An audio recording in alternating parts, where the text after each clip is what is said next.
ಒಂದು ಕಾಡಿನಲ್ಲಿ ಒಂದು ದೊಡ್ಡದಾದ ಕೊಳವಿತ್ತು. ಆ ಕೊಳದಲ್ಲಿ ಒಂದು ಮೊಸಳೆ ವಾಸವಿದ್ದಿದ್ದು, ಆ ಕೊಳದ ತೀರದಲ್ಲಿ ಒಂದು ದೊಡ್ಡ ಮರವಿತ್ತು. ಆ ಮರದಲ್ಲಿ ಕೆಲವು ಕೋತಿಗಳು ವಾಸಿಸುತ್ತಿದ್ದವು. ಆ ಕೋತಿಗಳಲ್ಲಿ ಒಂದು ಕೋತಿಯು ಮೊಸಳೆಯ ಒಳ್ಳೆಯ ಸ್ನೇಹಿತನಾಗಿತ್ತು. ಅವೆರಡು ಯಾವಾಗಲೂ ಬೆಳಗ್ಗೆ ಮತ್ತು ಸಂಜೆ ಒಬ್ಬರೊಬ್ಬರನ್ನು ಭೇಟಿಯಾಗುತ್ತಿದ್ದವು. ಅವು ಎಲ್ಲದರ ಬಗ್ಗೆ ಮಾತು ಸಹಾಡುತ್ತಿದ್ದರು. ಕೆಲವೊಮ್ಮೆ ಆ ಮೊಸಳೆ ಕೋತಿಯನ್ನು ತನ್ನ ಬೆನ್ನ ಮೇಲೆ ಕೂರಿಸಿ ನದಿಯಲ್ಲಿ ವಿಹಾರ ಕೂಡ ಮಾಡಿಸುತ್ತಿತ್ತು. ಕೋತಿ ಸಹ ಕಾಡಿನ ಎಲ್ಲಾ ವಿಚಾರಗಳನ್ನು ಮೊಸಳೆ ಜೊತೆ ಹಂಚಿಕೊಂಡು ಮನೋರಂಜನೆ ಕೂಡ ನೀಡುತ್ತಿತ್ತು. ಹೀಗೆ ಕೆಲವು ದಿನ ಕಳೆಯಿತು. ಆದರೆ ಒಂದು ದಿನ ಮೊಸಳೆಗೆ ತನ್ನ ಹಳೆಯ ಸ್ನೇಹಿತ ಭೇಟಿಯಾಯಿತು. ಆ ಸ್ನೇಹಿತ ಮೊಸಳೆಗೆ ಹೇಳುತ್ತದೆ, ಅರೆ, ನಿನ್ ಕೋತಿ ಜೊತೆಗೇನೆ ಸ್ನೇಹಿತ ಬಹಳ ವಿಚಿತ್ರವಾಗಿದೆ. ಇದು ಹೇಗಾಯಿತು ಅದೆಲ್ಲ? ಅರೆ, ನಾನು ಬಹಳ ಸಣ್ಣವನಾಗಿದ್ದಾಗ ಒಂದು ದಿನ ಕೇಸರಿನಲ್ಲಿ ಸಿಕ್ಕಿ ಹಾಕಿಕೊಂಡಿದ್ದೆ. ಆಗ ನನಗೆ ಈ ಕೋತಿ ಸಹಾಯ ಮಾಡಿತು. ಆವಾಗಿನಿಂದ ನಾವಿಬ್ಬರು ಒಳ್ಳೆ ಸ್ನೇಹಿತರು. ಸರಿಯಪ್ಪ, ಆದ್ರೆ ನಿನಗಿಂತ ಗೊತ್ತೇ ಈ ಕೋತಿಗಳು ಹೃದಯ ತಿನ್ನುವುದಕ್ಕೆ ಬಹಳ ರುಚಿಕರವಾಗಿರುತ್ತದೆ ಎಂದು. ಆದರೆ ಅದು ಎಂದಿಗೂ ಸಿಗುವುದಿಲ್ಲ. ಕೋತಿಗಳು ತುಂಬಾ ಚಾಲಾಕಿಯಾಗಿರುತ್ತವೆ. ಮತ್ತಷ್ಟು ಬೇಗ ಯಾರು ಕೈಗೂ ಸಿಗುವುದಿಲ್ಲ. ಆದರೆ ಈ ಕೋತಿಯೂ ನಿನ್ನ ಒಳ್ಳೆ ಸ್ನೇಹಿತನಲ್ಲವೇ? ನಿನ್ನ ಬೆನ್ನು ಮೇಲೆ ಕೂತು ಸವಾರಿಯೂ ಸಹ ಮಾಡುತ್ತಿದ್ದೇನೆ. ನೀನು ಬಹಳ ಸುಲಭವಾಗಿ ಅದನ್ನು ಕೊಳ್ಳುವುದರ ಹೃದಯ ತಿನ್ನಬಹುದಲ್ಲವೇ? ಅರೆ, ಇಲ್ಲ, ಸ್ನೇಹಿತನಾಗಿದ್ದಾನೆ. ನಾನು ಅದರ ಜೊತೆ ಇತರ ಮಾಡುವುದು ಅಸಾಧ್ಯ. ಅರೆ, ತಿನ್ನುವ ವಿಷಯ ಬಂದಾಗ ಗೆಳೆಯರ ವಿಷಯ ಬರುವುದೇ ಇಲ್ಲ. ಹಾಗಾಗಿ ಒಂದು ಬಾರಿ ಆಲೋಚಿಸು.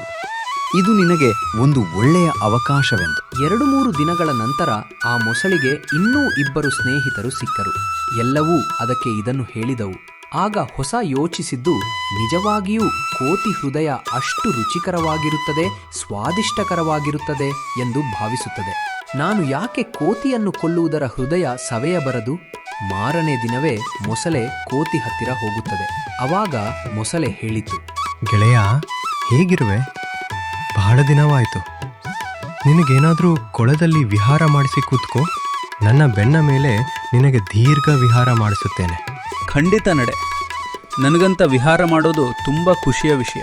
ಕೋತಿಯು ಆ ಕೂಡಲೆಣಗಿದು ಮೊಸಳೆಯ ಬೆನ್ನ ಮೇಲೆ ಕೂರುತ್ತದೆ. ಇವತ್ತು ಮೊಸಳೆ ಕೋತಿಯನ್ನು ಬಹಳ ದೂರ ಕರೆದುಕೊಂಡು ಹೋಯಿತು. ಕೊಳದ ಮಧ್ಯಭಾಗದಲ್ಲಿ ಹೋಗಿ ಅದು ನಿಂತುಕೊಂಡಿತು.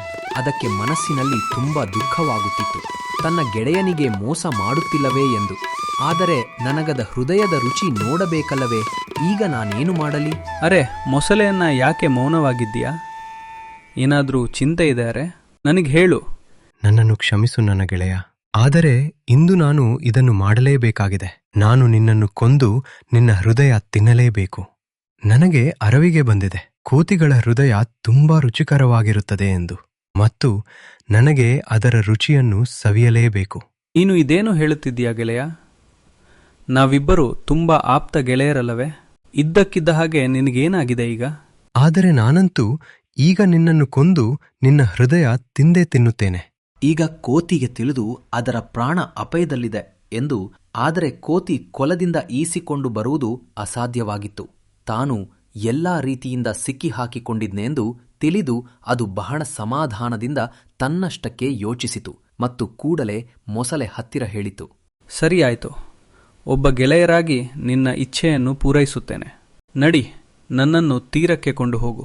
ಇಲ್ಲೇನಿ, ನಾನು ಕೊಂದು ನಿನ್ನ ಹೃದಯ ತಿನ್ನಬಹುದಲ್ಲವೇ?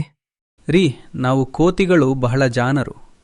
ನಮ್ಮ ಹೃದಯ ನಾವು ನಮ್ಮೊಂದಿಗೆ ಕೊಂಡೊಯ್ಯುವುದಿಲ್ಲ. ಯಾಕೆಂದರೆ ನಮ್ಮ ಹೃದಯ ರುಚಿಕರವಾಗಿರುವುದಲ್ಲವೇ ಅದಕ್ಕೆ? ಹಾಗಾಗಿ ಅದನ್ನು ಯಾರು ಬೇಕಾದರೂ ತಿನ್ನುತ್ತಾರೆ. ಹಾಗಾಗಿ ನಾವು ನಮ್ಮ ಹೃದಯವನ್ನು ಒಂದು ಖಾಸಗಿ ಜಾಗದಲ್ಲಿ ಇಟ್ಟಿರುತ್ತೇವೆ. ಆ ಜಾಗವು ತೀರದಾಚೆಯಲ್ಲಿರುವ ಮರದ ಹಿಂಭಾಗದಲ್ಲಿದೆ. ನಡಿ, ನನ್ನನ್ನು ಅಲ್ಲಿಗೆ ಕರೆದುಕೊಂಡು ಹೋಗು. ಈಗ ಮೊಸಳೆಗೆ ಬಹಳ ಖುಷಿಯಾಯಿತು. ಅದಕ್ಕೆ ರುಚಿಕರವಾದ ಹೃದಯ ಸಿಗುವುದರಲ್ಲಿ ಇತ್ತಲ್ಲವೇ? ಅದು ತ್ವರಿತವಾಗಿ ಆ ಕೋತಿಯನ್ನು ದಡಕ್ಕೆ ತಂದುಬಿಟ್ಟಿತು.